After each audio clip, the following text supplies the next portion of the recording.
돌아가지 않는 직진 영어 이야기를 좀 해드리겠습니다. 지난 몇십 년 동안 일어난 우리 어린이 조기 교육, 조기 영어가 시작된 게 80년대 후반, 87년, 8년 그 올림픽 일어나던 그 해부터 이제 압구정동부터 시작돼서 90년대 아주 왕성했었고, 이제 공교육부에서도 시작을 했으니까요. 그런데 그 영어 방식이 너무 급히 하다 보니까 어른의 영어 방식을 그대로 가지고 들어간 영어예요. 이걸 설계한 분들이나 아니면 사교육에서 영어를 어린아이들한테 시키는 분들이 그분들이 하는 영어에 저희가 동의하기가 굉장히 어려워요. 이건 심리학적으로 언어과학적으로 있을 수 없는 영어 교육을 해요. 애들을 너무 힘들게 해요. 이 세상에 있는 걸 다 해보게 해요. 그래서 저희는 돌아가는 영어라고 해요. 어렸을 때 리딩 시키고 알파벳 가리키고 뭐 가리키고 이거 절대로 하면 안 되는 거거든요. 지금부터 제가 직진하는 영어를 말씀드리겠습니다.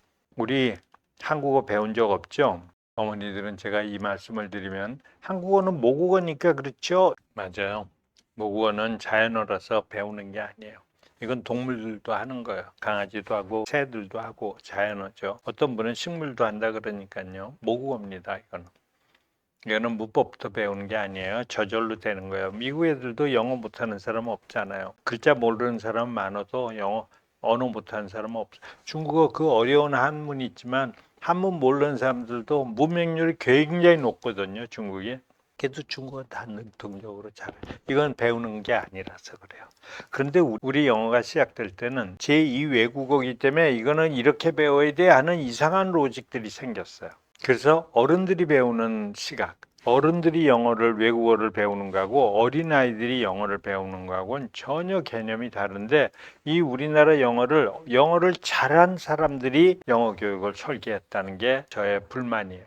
그분들이 옛날식 영어를 배운 거를 그대로 어린이 영어 교육에다가 그냥 사이즈만 작게 해서 만들어서 아이들을 너무 고생시켜요. 제가 어머니들한테 중요한 메시지를 좀 전해드리고 싶은 거예요. 특히 지금 엄마표 영어, 아빠표 영어도 있으시군요. 그 방법도 학원에서 하는 방법보다는 당연히 옳아요. 지금 엄마표 영어를 하시는 분들은 사교육으로부터 애들을 구하기 위해서 한 건데 거기에 로직의 모순이 굉장히 많아요. 이거를 외국어라고 생각하지 마세요. 12세 이하의 아이들한테는 특히 10세 이하의 아이들한테는요.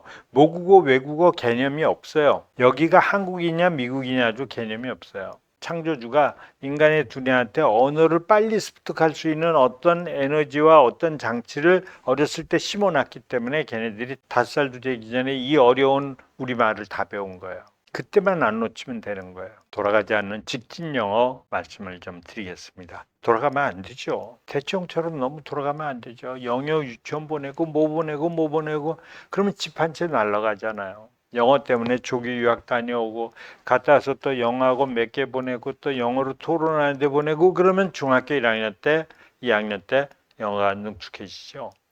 그건 너무나 고생하는 거예요. 돈도 너무 많이 들고. 미국교 가서 공부하는 그거 다 옳은 거 아니에요. 그건 합리적으로 제가 다 설명해 드릴 수 있어요. 그게 얼마나 모순인지. 어른식 영어 강요하지 말자가 제가 지금 말씀드린 거예요. 지금 우리가 하고 있는 게 이게 어른식 영어예요. 더더군다나 우리가 하고 있는 뭐 문법을 배우고 단어를 외우고 이거 하는 거는 이 문법은 영문법이라고 말할 수 없는 거예요. 해석하는 거 이런 거. 이것도 있을 수 없는 거야. 한 나라 말은 다른 나라 말로 바뀌지 않아요. 일본 사람들이 네덜란드 사전을 갖다 놓고 단어를 만들고 그다음에 영어를 갖다 놓고 자기네 말로 그대로 만들라 그러다 보니까 뭐가 안 맞으니까 문법을 만들어 놓은 거예요. 현재 우리가 배우는 문법이 일본 사람들이 어레인지를 한 문법이에요. 어른식 영어 강요하지 말자가 제 이야기예요. 그러니까 어머니들도 지금 엄마표 영어를 하시든 아빠표 영어를 하시든 그 엄마표 영어에 아주 큰 모순이 있어요. 아차 하는 깨달음이 좀 있으셨으면 좋았겠어서 짧은 영상을 하나 올리겠습니다. 어른식 영어예요. 그러니까 저는 기본적으로 이런 발상을 한 게 영어를 잘하는 사람이 영어를 가리키는 데서 오는 거예요. 영어를 잘하는 사람이 영어를 가리키면 안 돼요. 그분은 영어를 힘들게 배운 분이에요. 옛날식 영어를 배우셔서. 그걸 자기가 아는 방식으로 아이들을 가르치려니까 너무 고생을 시켜요. 언어는 그렇게 습득되는 게 아니에요. 언어는 아주 간단한 거예요. 언어라는 게 뭔가는 심리학적 로직만 이해하시면 돼요. 자, 두 번째, 문자를 먼저 가르치시면 안 돼요. 자, 이게 바로 어머니들이 지금 하고 있는 아주 큰 오류가 리딩을 시키는 거예요. 특히 파닉스를 먼저 시키죠. 이게 엄청난 파닉스가 영어의 기초라고 모든 분들이 생각을 하세요. 알파벳 배우고 단어 읽는 거 배우고. 그 미국 애들이 언제 배워요? 알파벳하고 파닉스하고. 미국 애들 몇 살에 배우는지 혹시 아세요? 미국 애들이 배우는 교과서가 영어 배우는 책이에요? 문자 배우는 책이에요? 그건 문자 배우는 책이에요. 걔들이 이미 5살 때 영어 완벽하게 한 아이들이 그걸 하는 거예요. 그거를 옛날에 대충 압구정동에서 미국 교과서 공부하기 이걸로 영어가 되는 줄 알고 안 돼요. 그건 글자 배우는 책이에요. 우리 교과서가 한국어 배우는 책이에요. 아이들이 하는 국어 교과서 그 한국어 배우는 책 아니잖아요. 글자 배우는 책이에요. 이거 착각하시면 안 돼요. 글자를 먼저 가리키면 너무나 고생을 해요. 거꾸로 얘기해. 제가 어머니들이 그런 거 막 파닉스 단어 뭐 이런 거 시키시길래 제가 물어봐요. 어머니 그거 왜 시키세요? 리딩을 시켜야죠. 그래요. 어머니들이 지금 어머니 엄마표 영어가 기본이 리딩이잖아요. 동화책을 끝없이 읽게 하는 거. 물론 그걸 성공하는 사람들이 많이 있죠. 그렇지만 그 아이들이 우리 연구소가 하는 방식에 비해서 한 5배쯤 고생을 해요. 엄마표 영어도.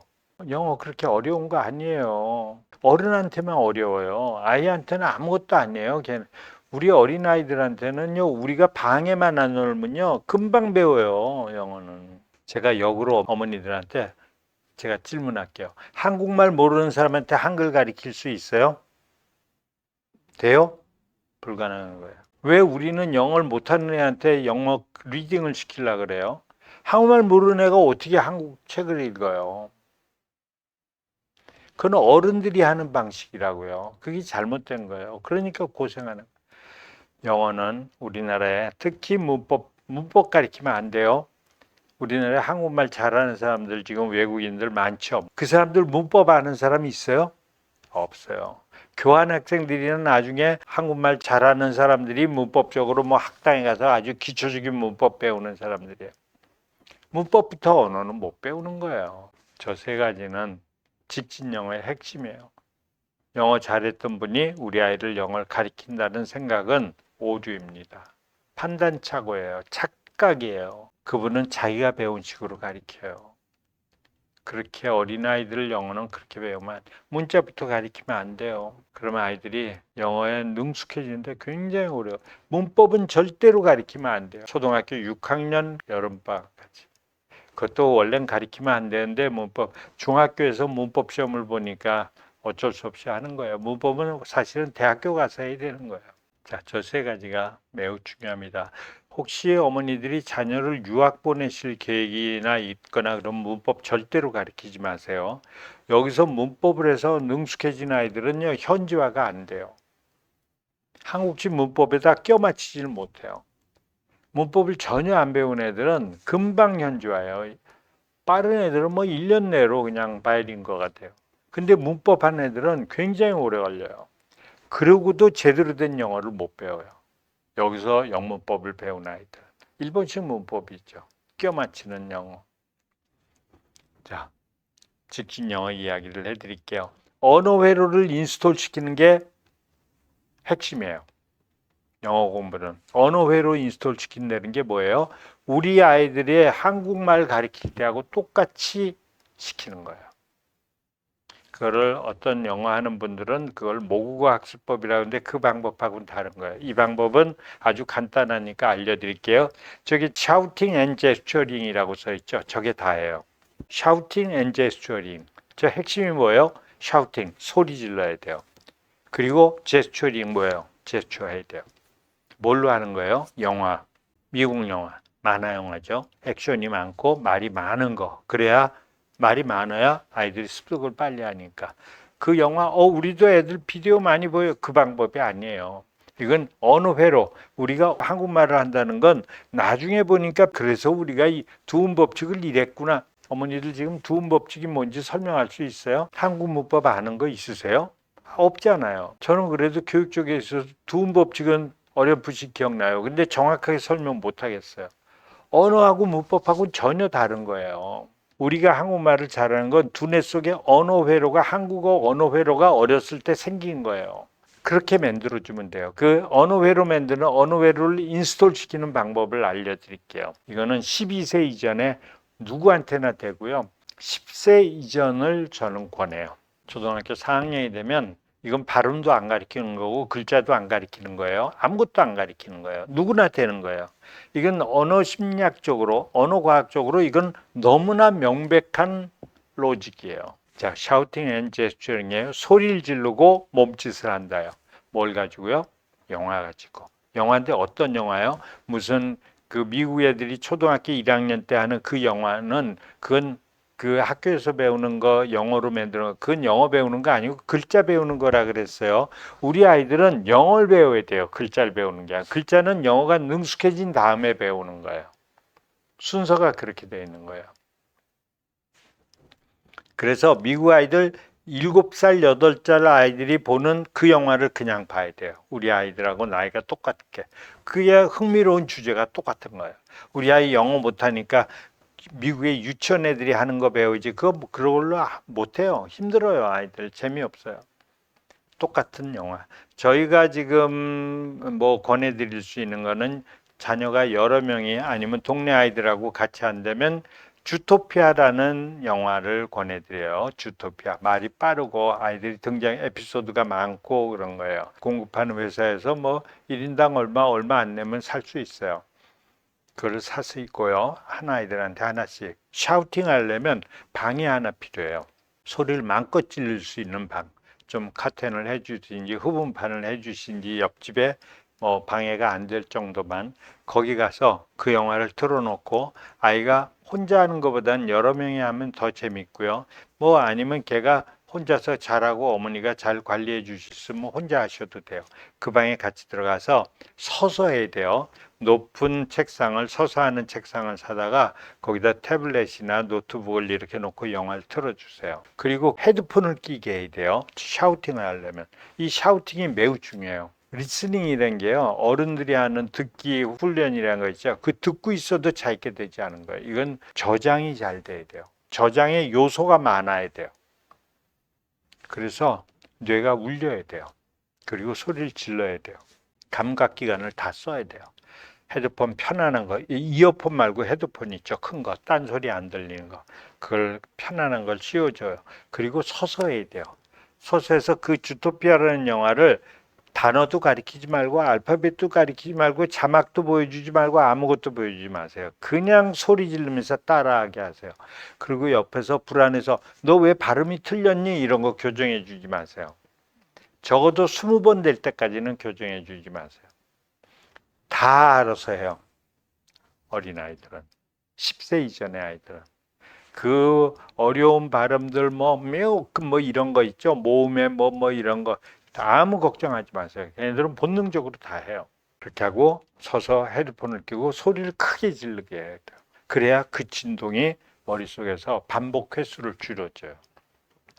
그리고 제스처링을 해야 돼요. 그 영화에서 나오는 그걸 그대로 몸짓을 해야 돼요. 그러니까 서서 해야죠. 춤추듯이 영화를 보는 거예요. 그거를 구간 반복을 시키지 마세요. 그건 어른들이 하는 방식이에요. 이 방식은 언어회로 인스톨 방식은 영화 한 편을 끝까지 하는 거예요. 1시간짜리를 끝까지 하는 거예요. 그러니까 어렸을 때 할수록 좋은 거죠.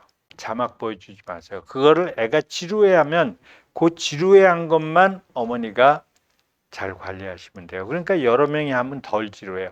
그리고 한 번 할 때마다 상을 주시면 돼요. 뭐 스티커를 주시든지 뭐 캔디를 주시든지 뭐 보너스 점수를 주시든지 그래서 목표는 100번을 저걸 따라하게 해요. 샤우팅 앤 제스처링을 서서 100번을 따라하는 게 목표예요. 영화 한 편. 그렇게 해서 영화 3편을 끝내는 거예요. 어떻게 될까요? 놀라운 일이 일어나요. 이게 언어예요. 저희는 여러 명이에요. 공부에 처리는 학원에서 하는 게 적어요. 방음실에서 아이들이 오면 아무것도 안 가르치고 저걸 합니다. 한 40분쯤 하다가 그 영화의 소리를 갑자기 꺼버려요. 그럼 무슨 일이 일어나는 줄 아세요? 애들이 꺼진지 몰라요. 그리고 더빙을 그냥 해요. 그게 외운 게 아니에요. 머릿속에 회로가 생기기 시작한다는 걸 증명하는 거예요. 제일 중요한 건 언어에 회로가 생기는 거예요. 생각하지 않고 반사적으로 외운 게 아니고 반사적으로 언어 회로가 생기는 거예요. 그리고 그 정도가 되면 이제 안심해도 돼요. 거기서 포기하지만 않으면 돼요. 아이들하고 지루하지 않게 막 3명, 4명이서 떠들고 놀게 해야 돼요. 그래서 놀이터처럼, 놀이방처럼 만들어줘야 돼요. 그 정도가 되면 그 다음에 아이들이 보통 때 놀 때 자기도 모르게 영어를 섞어버려요. 그게 바이링거가 돼가고 있는 거예요. 그렇게 영화를 3편을 보게 합니다. 하나 끝나면 난이도가 조금 높은 거, 말이 좀 더 어려운 거, 뭐 이런 것들을 보여줘요. 빠른 아이들은 그렇게 하면 2년이면 언어 회로가 다 생겨요. 늦은 아이거나 좀 나이가 들면 좀 부끄러워하거나 이런 행동을 그런 아이들은 한 3년쯤 걸려요. 그거는 어머니가 팀을 잘 만들어내고 어머니가 같이 잘해 주시면 어머니도 해보세요. 어른도 빨리는 안 되지만 이건 어른도 되는 거예요.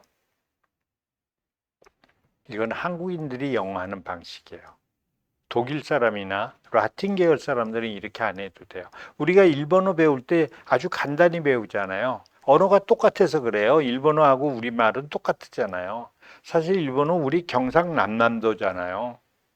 발음도 똑같고 단어도 똑같고 심지어 한자도 똑같아요. 문법도 거의 싱크로가 95%예요. 라틴어하고 영어가 그런 언어예요. 프랑스 사람들이나 독일 사람들이나 발음만 좀 이상해서 그렇지 그건 다 똑같은 풀이에요.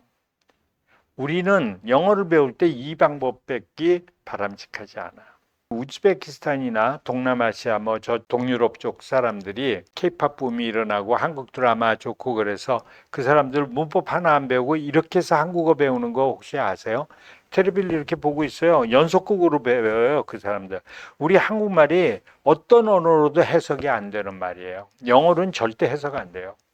그 사람들은 그냥 줄거리만 보고 있는 거예요. 그게 더 해석판을 자막을 보는 것보다 더 즐겁죠.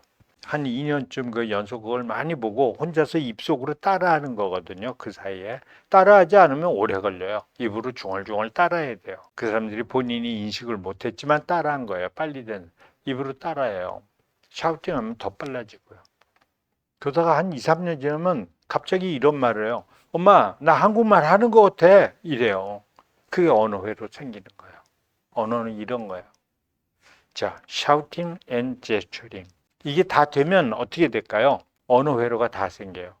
그 대신에 바이링거 된 건 아니에요. 언어 회로가 생겼어요. 절차 기억이라고 해요. 이건 언어는 절차 기억이라 수영에서 물에서 뜨기, 자전거에서 중심 잡기 혼자 터득해야 돼요. 남이 못 가르쳐요. 여기까지 되면 그 다음에 스킬을 배우고 난이도가 높아지는 거예요. 그때부터 뭘 하면 될까요? 이게 돼서 영화 3편을 끝냈다. 영어학원 필요 없고요. 그때까지 영어 단어 300개만 알아도 돼요. 그 만화 영화에 어려운 단어 안 나오잖아요. 그거 갖고 언어 회로 만드는 데는 어려운 단어 공부할 필요 없어요. 그 다음부터 하는 게 뭘까요? 거기까지 되면. 그 다음엔 리딩이에요. 아이들이 좋아하는 만화책도 보고 뭐도 보고 뭐 유튜브 가서 보고 리딩을 계속 하는 거예요. 단어 외울 필요 없어요. 걔가 좋아하는 영역의 책을 계속 보면 영어는 끝나는 거예요. 저게 바이링거 밴드는 거예요. 4년이면 완벽한 바이링거 돼요. 중간중간 유튜브에 유명한 사람들의 연설, 미국 대통령의 연설이나 이런 거 고급스러운 언어 시키고 그러면 거기서 다 끝나는 거예요. 단어를 왜 외워요? 이게 직진 영어입니다. 이 방법이 직진 영어입니다. 돌아가지 마세요. 엄마표 영어 8년 걸려요. 그리고 완성도가 떨어져요. 엄마표에서 성공하신 분들이 여러 가지 빈틈이 있으십니다. 이걸 섞으시든지 이 방법을 써보세요. 완벽하게 돈 드는 게 아니에요. 영화 그거 한 달에 1,000원인가 뭐 이거밖에 안 해요. 핸드폰 하나만 있으면 돼요. 단 초등학교 4학년이 넘기 전에 하시는 걸 저는 권해드려요. 4학년이 넘으면 혀가 다 굳어요. 한국식 혀로 굳어서 발음이 부정확해져요. 혀가 왔다 갔다 하는 게 한국말에 없는 거 있죠. 예를 들면 뭐 both of you 이렇게 우리는 이빨이 혀를 무는 발음이 없잖아요. 근데 영어에 both 이런 거 혀를 물잖아요. 이런데 혀가 못 가요. 12세가 넘어버리면. 4학년, 5학년, 6학년 되면. 그 전에 영어를 끝내주세요. 자, 직진 영어 시도해 보세요. 완벽하게 됩니다. 아주 재밌습니다. 문제는 딱 하나예요. 아이들이 지루해하지 않게만 하세요. 그래서 그룹 쪄서 하시는 게 좋아요. 노는 것처럼 파티처럼 하루에 1시간씩 놀게 하는 거예요. 어렸을 때. 깜짝 놀래요. 꼭 시도해 보세요.